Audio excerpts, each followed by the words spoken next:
Climate के classification के अगली जो श्रेणी है, अगली क्लासिफिकेशन हम उस पर चलते हैं। तो आपने एक बहुत इंपॉर्टेंट नाम सुना होगा, थॉर्नथवेट।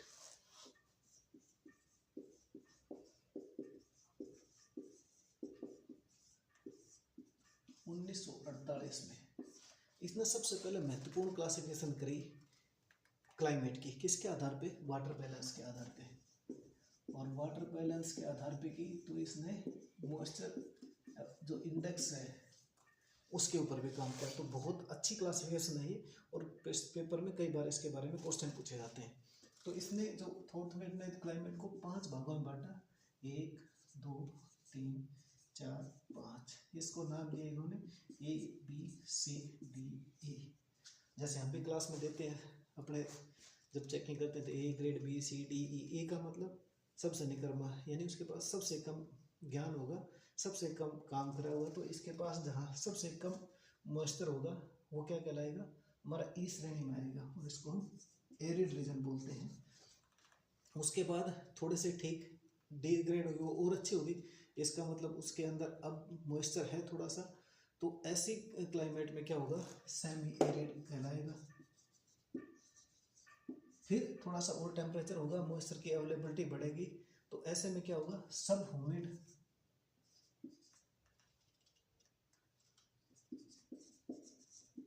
बी होगा ह्यूमिड, और बारिश हुई, और ये होगा पर ह्यूमिड, यानी मॉइस्चर की बहुत अधिकता। अब जहाँ पर मॉइस्चर की बहुत अधिक होगा तो वहाँ मॉइस्चर इंडेक्स होगा वो 100 से ज़्यादा रहेगा। ह्यूमिड रहेगा जहाँ पर बरसात ठीक ठाक रहेगी, 20 से 100 के बीच में मॉइस्चर इंडेक्स रहेगा, तो वो किस श्रेणी में आएगा? ह्यूमिड में। और उसके बाद अगर इससे नीचे जाते हैं तो 20 से लेकर -20 तक,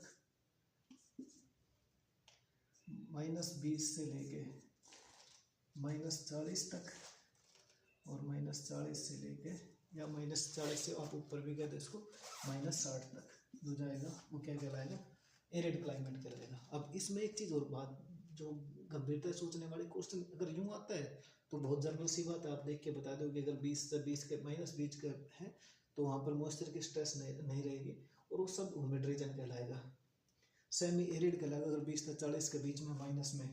लेकिन कई बार क्वेश्चन थोड़ा सा टिपिकल पूछ लेते हैं कि पर ह्यूमिड की कौन सी क्लास में आएगा? अगर वहाँ का जो ह्यूमिड क्लास में कि आपका जो MAI है वो 85 है, तो इसका मतलब 85 तो आप ह्यूमिड में कहते हो। और ह्यूमिड की भी क्लास पूछ ले तो इसको 4 भागों में बांटते हैं, 1 2 3 4, B1 B2 B3 B4।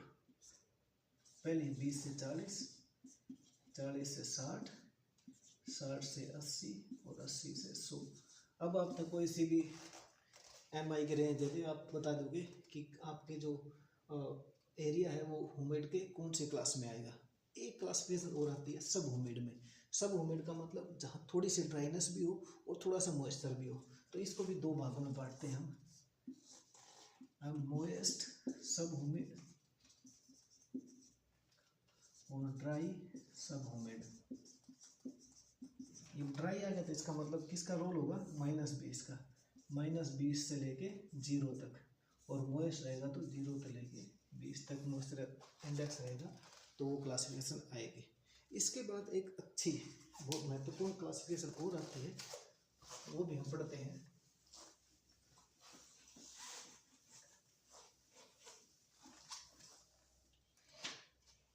Hargreaves ने दी 1975 में।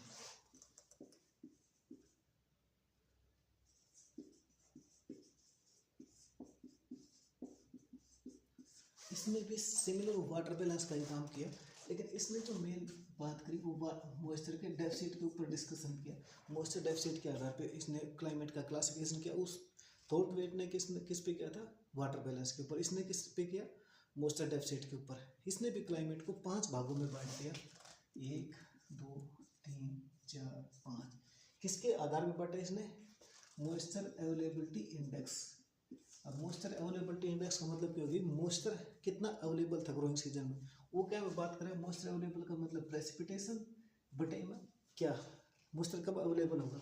जब पोटेंशियल इवेपोरेशन की बात होगी, यानी जब पोटेंशियल इवेपोरेशन होगा ज़्यादा, तो उस टाइम पे ज़्यादा बरसात होने के चांसेस मानते हैं। तो ये प्रोबेबिलिटी मानते हैं प्रेसिपिटेशन की 75% प्रोबेबल उस टाइम पे बारिश होगी जब पोटेंशियल इवेपोरेटिव ट्रांसपिरेशन ज़्यादा रहेगा, बारिश कम होती चली जाएगी जब पोटेंशियल इवेपोरेटिव ट्रांसपिरेशन कम होता चला जाएगा। तो ये प्रोबेबिलिटी के आधार पे इसने क्या किया, क्लासिफिकेशन को किसके आधार पर बांटा, मॉइस्चर अवेलेबिलिटी इंडेक्स के आधार पर बांट दिया। कैसे बांटा इसने, 0 से लेके 0.33, मॉइस्चर अवेलेबिलिटी 0.34 से 0.67, 0.68 से 1 से लेके 1.33 और 1.34 से ज़्यादा। 0 तक लेके 0.33, यानी गर्मी ज़्यादा, पोटेंशियल जो इवेपोरेशन है वो ज़्यादा पर बरसात कम। इसका मतलब कैसा रीजन रहेगा, वेरी डेफिसिट क्लाइमेट, इसमें डेफिसिट रहेगा, मॉइस्चर अवेलेबिलिटी इंडेक्स कम है। जैसे मॉइस्चर की अवेलेबिलिटी इंडेक्स बढ़ेगा, मॉडरेटली डेफिसिट, ये समवट डेफिसिट, मतलब कोई खास चांसेस नहीं, क्योंकि एक हो गया पोटेंशियल और ट्रांसफर रेनफॉल बराबर है तो कोई चांसेस नहीं है कि वहाँ पर डेफिसिट हो, थोड़ा बहुत हो सकता है। जब एक या एक से ज़्यादा यानी बरसात ज़्यादा है, पोटेंशियल इवेपोरेटिव ट्रांसपिरेशन कम है, इसका मतलब वहाँ क्या है, एडिक्वेट मॉइस्चर है। और अगर 1.34 से ज़्यादा है तो इसका मतलब एक्सेसिव रेनफॉल रीजन है ये, वहाँ पर कभी भी जो फसल है उसमें ड्रोट की संभावनाएं नहीं आएंगी। उसके बाद हमारे जो पेपर के आधार पे जो क्लासिफिकेशन होते हैं वो हमने पढ़ ली, पर एक क्लासिफिकेशन का और कई बार जिक्र आता है, जिसपे वो जिक्र क्यों आता है कि हमने जो क्लाइमेट का की जोन बांटी है मैप ऑफ इंडिया में, कि ये क्लाइमेटिक जोन्स हैं टेम्परेचर के आधार पे, सोइल के आधार पे, उसमें इस पैरामीटर का बहुत यूज होता है। तो कृष्णा एट ऑल, शायद कृष्णा एट सिंह थे, इन्होंने क्या किया 1972 था उसमें क्लाइमेट को क्लासिफाई किया, जिससे कि हम मैप ऑफ इंडिया बना पाए। इसने दो चीज़ें इसमें काउंट की, एक तो मॉइस्चर इंडेक्स, एक average mean temperature annual. Moisture index मेरे ख्याल में आपको सबको पता होगा, फिर भी मैं बता दूं, precipitation minus potential evaporative transpiration बटे पोटेंशियल इवेपोरेटिव ट्रांसपिरेशन गुणा में 100, तो मॉइस्चर अवेलेबिलिटी इंडेक्स। तो इसने क्लाइमेट को आधारित किया और उसके आधार पर जो मीन एयर टेम्परेचर है, इसको कई बार हम आइसो भी बोल देते हैं। आइसो का मतलब सिमिलर, पेल्ट का मतलब जहाँ पर एक जैसी स्पेसिफिक रेंज हो, वो टेम्परेचर की हो सकती है, मोस्टली सनशाइन आवर्स की हो सकती है, जहाँ पर मेट्रोलॉजिकल कंडीशन सेम सी हो, वो आइसोप्लेट बोलते हैं उसमें।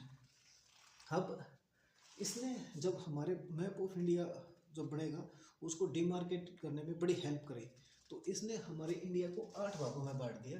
किसके आधार पे, मॉइस्चर इंडेक्स के आधार पे। कितने भागों में बांट दिया इसने, सीरियल नंबर या लोकेशंस कह दो इसको, या क्राइटेरिया कह दो, या जोन कह दो, आप जो अपने ठीक लगे। तो इसने कितने जोन में बांट दिया, 8, 1 2 3 4 5 6 7 8 जोन में बांट दिया। 8 जोन में जहाँ पर ऊपर से लगेंगे मॉइस्चर डेफिसिट कम और नीचे होगा ज़्यादा, तो इसका मतलब जब बरसात ज़्यादा होगी वो एरिया क्या कहलाएगा, एक्सट्रीमली वेट। और जहाँ सबसे कम मॉइस्चर जो इंडेक्स रहेगा तो वो क्या कहलाएगा, एक्सट्रीमली ड्राई। अगर ना ध्यान रहे तो अब ऊपर की तरफ चलते हैं, जैसे जैसे मॉइस्चर घटता जाएगा तो सबसे ज़्यादा बारिश होती है, कोई डेफिसिट के चांसेस नहीं, तो वो क्या कहलाएगा, एक्सट्रीमली वेट कहलाएगा। जैसे सूखेगा हमारा तो वो क्या कहलाएगा, 7 नंबर पे वेट कहलाएगा। फिर मॉइस्चर डेफिसिट बढ़ेगा, वेट के बाद मॉइस्ट कहलाएगा 6 नंबर पे। मॉइस्ट के बाद फिर गर्मी पड़ेगी, यानी अवेलेबिलिटी है वाटर की वो कम हो जाएगी, तो क्या कहलाएगा, स्लाइटली मॉइस्ट। स्लाइटली मॉइस्ट में और गर्मी पड़ेगी, इसका मतलब और डेफिसिट जाएगा, तो स्लाइटली ड्राई। बहुत कम जहाँ पर चांसेस हो कि ड्राइनेस आ जाए। उसके बाद 3 नंबर पे ड्राई और 2 नंबर पे सेमी ड्राई। यहाँ तक मोनोकल्चर की संभावना होती है कि मोनोकल्टिवेशन कर सकते हैं। जब हम रेनफेड एरिया की क्लासिफिकेशन करते हैं कि dry farming, dry land farming, तो ड्राई फार्मिंग यहाँ पॉसिबिलिटी बनती है।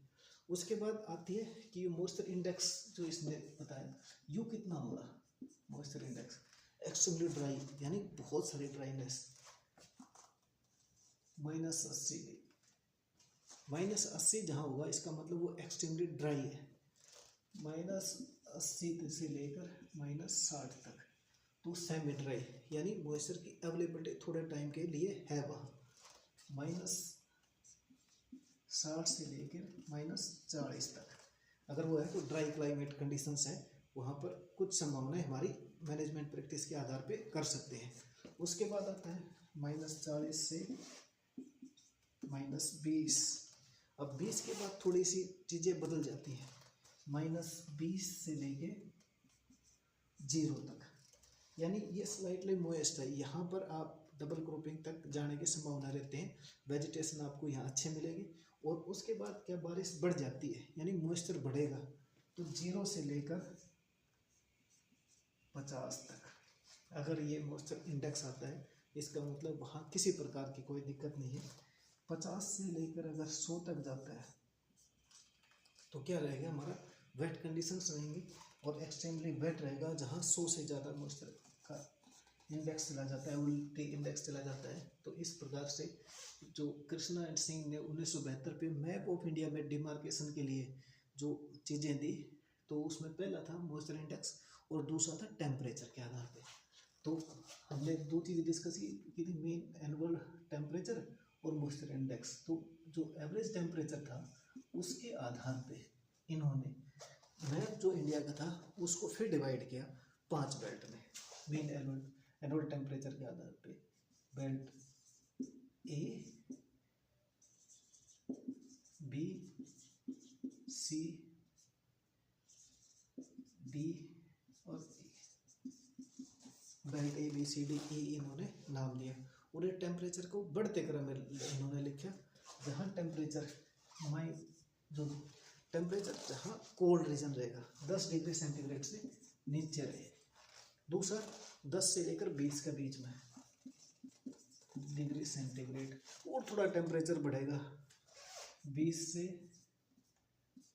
25 से 28 डिग्री सेंटीग्रेड और 28 से ज़्यादा, यानी एवरेज मंथ का टेम्परेचर जो आएगा उसकी रेंज है ये। तो इसका मतलब जहाँ पर टेम्परेचर 28 से ज़्यादा रहेगा, यानी जो हमारा वेस्टर्न इंडिया है उसके वो रीजन, तो 28 ज़रा ज़्यादा रहेगा तो वो एरिया कैसा रहेगा, वेरी हॉट रहेगा, गर्मी बहुत रहेगी वहाँ। 25 से 28 के बीच में रहेगा तो हॉट रहेगा क्लाइमेटिक कंडीशंस। जैसे जैसे हम हरियाणा की तरफ बढ़ेंगे राजस्थान में से, उसके बाद जो 20 से 25 है तो माइल्ड कंडीशंस होती हैं, कोई दिक्कत नहीं होती ऐसी कंडीशंस में। माइल्ड के बाद जैसे टेम्परेचर और नीचे जाएगी कि एवरेज टेम्परेचर रहेगा 20 डिग्री 10 और 20 के बीच में, इसका मतलब वो कूल क्लाइमेट है, कोल्ड कह सकते हो, कूल क्लाइमेट कह सकते हो। और जहाँ टेम्परेचर पूरी साल 10 से नीचे रहेगा वो रहेगा वेरी कोल्ड क्लाइमेट। अब जब इन्होंने इस टेम्परेचर रीजन को इन क्लाइमेटिक कंडीशंस के साथ इंटरप्रेट किया, सुपर इम्पोज किया मैच के ऊपर, तो टोटल जो जोन बन के आई कृष्णा सिंह के साथ से, तो 64 जोन्स में इंडिया को डिवाइड कर पाए। जो आज हम मैप देखते हैं तो एग्रो क्लाइमेटिक जोन्स जिसको कहते हैं, वो 64 जोन इस क्लासिफिकेशन के आधार पर बनी है। मैं आशा करता हूँ कि आपको जो क्लासिफिकेशन ऑफ क्लाइमेट है उसकी आपको ठीक ठाक जानकारी हुई होगी। तो इसके बाद जनरल क्वेश्चन नहीं बचते और हम एग्रोनॉमी का आगे का जो कोर्स है उसको जारी रखेंगे। धन्यवाद, हमसे जुड़े रहिए।